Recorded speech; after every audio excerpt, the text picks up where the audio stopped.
आज हम मुलाकात करेंगे उत्तर प्रदेश के मुरादाबाद जनपद के तहसील बिरारी से जुड़े वरिष्ठ समाज सेवी डॉक्टर राकेश रफीक से। वह समाज सेवी जिन्होंने अपनी पूरी जिंदगी आंदोलनों में गुजार दी। आंदोलन चाहे क्षेत्र स्तर का रहा हो या जिला स्तर या फिर राज्य स्तर, सभी आंदोलनों में डॉक्टर राकेश रफीक ने सक्रिय भूमिका निभाई। डॉक्टर राकेश रफीक समाज सेवी अन्ना हजारे की कोर कमेटी के सदस्य हैं और वह किसान आंदोलन के हर बड़े मंच पर इनको देखा जा सकता है। आइए आज आपको एचपी न्यूज़ के माध्यम से रूबरू कराते हैं समाज सेवी डॉक्टर राकेश रफीक से। प्रशांत गुप्ता, एचपी न्यूज़ से।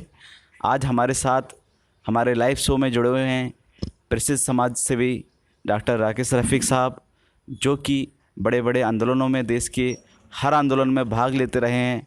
उनके साथ हम आज बातचीत करेंगे, संवाद करेंगे एचपी न्यूज़ के माध्यम से कि किस तरीके से आपकी लाइफ रही है, संघर्ष भरी जो आपकी लाइफ है उससे हम आपको परिचय कराएंगे। तो मेरा पहला सवाल है डॉक्टर साहब आपसे कि आपने आंदोलन में अपना पहला कदम कब रखा सर? आंदोलन में पहला कदम तो हमने अपना बीएससी में पढ़ते वक्त ही रख दिया था।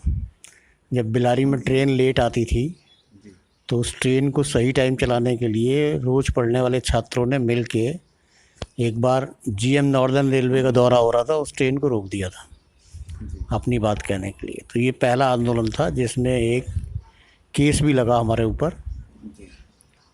तो यहाँ से हमारी शुरुआत हुई। मेरा दूसरा सवाल है सर, आपने कम उम्र में ही या फिर मैं कहूँ छात्र जीवन में ही आपने आंदोलनों में शामिल रहे हैं। आपको आपके माता पिता ने नहीं रोका क्या? देखिए, जब हम शामिल हुए तो पिता तो थे नहीं, माँ थी। उन्होंने कोई रोकने की कोशिश की नहीं ऐसी खास। और दूसरा ये कि 1977 में एक वातावरण पूरे देश में बना हुआ था। जयप्रकाश जी के आंदोलन के बल पे कांग्रेस हटी थी, विपक्षी पार्टी आई थी और पूरे देश में एक आंदोलनों का वातावरण था। तो उस वातावरण का प्रभाव हम पे पड़ा। सर, मेरा तीसरा सवाल आपसे ये है कि आपने राजनीति में आपके बहुत अच्छे संपर्क हैं। मैं कहूँ तो आपने अरविंद केजरीवाल साहब हैं, आपके शत्रुघ्न सिन्हा साहब हैं, आपके और भी जितने भी बड़े राजनीतिक क्षेत्र में हैं, तो आपने बहुत अच्छे संपर्क बनाए आपके। लेकिन आपने उसके बावजूद भी आपने राजनीति में कदम क्यों नहीं रखा, और आप इसके बारे में बताइए सर। देखिए, हम लोग गांधी जेपी विचार से प्रभावित थे और तंत्र पे लोक शक्ति के नियंत्रण की बात करते थे। इसके लिए आवश्यक था कि जनता की ताकत मजबूत रहे और तंत्र में जाके कोई ख़ास काम नहीं हो सकता अगर जनता की ताकत कमज़ोर होगी तो। इसलिए जब हम छोटे ही थे तो जो आंदोलन करते थे, छात्र युवा संघर्ष वाहिनी जेपी ने संगठन बनाया था, उसके तहत तो सारे जनता पार्टी के नेता और दूसरे लोग ये चाहते थे कि हम लोग युवा जनता में आ जाएं। और कुछ लोग गए भी युवा जनता में, लेकिन हम लोग नहीं गए और आंदोलनों की दुनिया में रहे, जनता की ताकत जगाने की दुनिया में रहे। इसलिए बाद में जब भी मौके आए, जब समाजवादी पार्टी बनी तो रमाशंकर कौशिक जी सोशलिस्ट थे, उन्होंने बहुत कोशिश करी कि हम समाजवादी पार्टी में ऊपर नेतृत्व के लेवल पे काम करें, लेकिन हम उसमें शामिल नहीं हुए। और अब जब अरविंद केजरीवाल ने पार्टी बनाई तो हमने ये ज़्यादा उचित समझा कि अन्ना जी के साथ रह के जो ताकत बनी है उसे बनाए रखा जाए। सत्ता में जाने से कोई परिवर्तन नहीं होगा। और हमने देखा भी है कि जो लोग सत्ता में गए वो पहुंचने के बाद ये कहने लगते हैं कि कोई परिवर्तन नहीं हो सकता। व्यवस्था परिवर्तन के नारे से सत्ता में जाते हैं और फिर सत्ता की ही बात करते रहते हैं, व्यवस्था परिवर्तन कहीं होता नहीं। तो इसलिए हम तो व्यवस्था परिवर्तन की आकांक्षा रख के काम करते हैं। जी, मेरा सर सवाल है किसान आंदोलन को लेकर। किसान इस समय पूरे उत्तर प्रदेश में और पूरे देश में आंदोलन कर रहा है, जिसमें आपकी टीम क्या क्या वर्क कर रही है उसके बारे में आप सर बताइए सर। देखिए, हम चौधरी महेंद्र सिंह टिकैत का जो पश्चिमी उत्तर प्रदेश में किसान आंदोलन हुआ था, उसमें एक राष्ट्रीय नेतृत्व के रूप में हमने उसकी राष्ट्रीय टीम में पूरी भागीदारी करी और उस आंदोलन में पूरा समय दिया और उससे एक लोक शक्ति पश्चिमी उत्तर प्रदेश में जागृत हुई। इसके अलावा जो यहाँ पे शुगर मिल है उसके खिलाफ गन्ना किसानों का आंदोलन निरंतर चलता रहता था, उसमें हम लोग भागीदारी करते रहते थे। हमारी भागीदारी होती थी, हमारे साथ ही सब काम करते थे। अब चूँकि हमें आंदोलन की दुनिया में 40 साल से ज़्यादा हो चुके, तो थोड़ा एक कदम पीछे हटाया हमने। तो अभी पिछले दिनों अन्ना हजारे जी की मदद से भूमि अध्यादेश के खिलाफ़ लड़ाई लड़ी गई थी, और भूमि अध्यादेश बिल जो है वो बीजेपी सरकार नहीं ला पाई थी पिछली सरकार में। तो उस लड़ाई में शामिल हुए, नेतृत्व करा उसका, और कम ताकत थी लेकिन अधिक सफलता के साथ वो सफलता मिली कि भूमि अध्यादेश देश में मोदी सरकार लागू नहीं कर पाई। अब मोदी सरकार जो 3 बिल लाई है वो उसी तरह से दूसरी बात है कि किसानों की ज़मीन हड़प ली जाए, और इस बार ताकत बहुत ज़्यादा है, लेकिन इस ताकत का परिणाम जो है वो कुछ अभी तक प्राप्त होता हुआ नहीं दिख रहा है।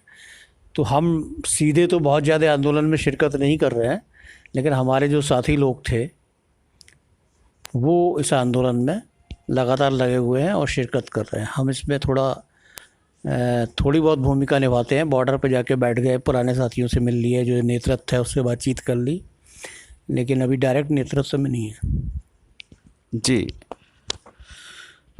किसानों की जो तीनों काले कानून हैं उसे अभी पब्लिक समझ नहीं पा रही है, तो मैं चाहता हूं कि आप सर थोड़ा उसे संज्ञान में बता दें कि ये जो काले कानून हैं, जिसे जो बीजेपी कहती है कि ये किसानों के लिए फ़ायदेमंद है और किसान नेता कहते हैं कि ये सबसे ज़्यादा घातक है किसानों के लिए, तो इस पर अपनी राय बताइए सर कि किसानों के लिए क्या ये वाकई में ये कानून जो हैं वो घातक हैं, या फिर बीजेपी जो कह रही है उस पर चोला पहनाया जाए।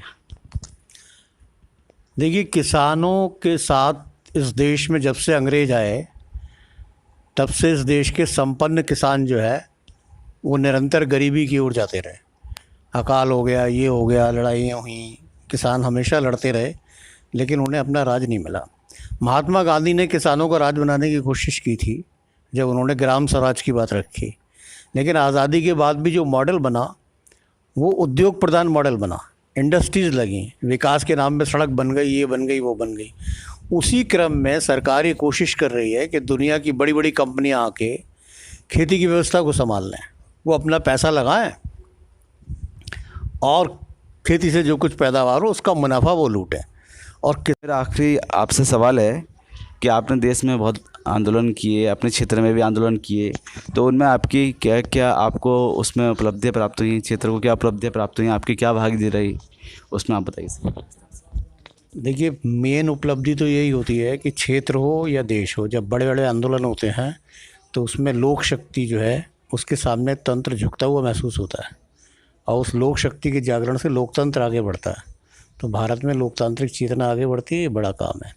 लेकिन क्षेत्र के बारे में, जैसे हमारे यहाँ राजे महाराजाओं का होल्ड था, तो उसमें जो आंदोलन हुए, जैसे पौड़ा खेड़ा मंदिर है, वहाँ की ज़मीन थी, उसको बेचने की एक बार कोशिश हुई, तो बिलारी की जनता ने बड़ा आंदोलन किया और वो ज़मीन बच गई। आज भी वहाँ दुकानें बनी खड़ी हैं और पौड़ा खेड़ा मंदिर एक सौंदर्य स्थल बन गया है।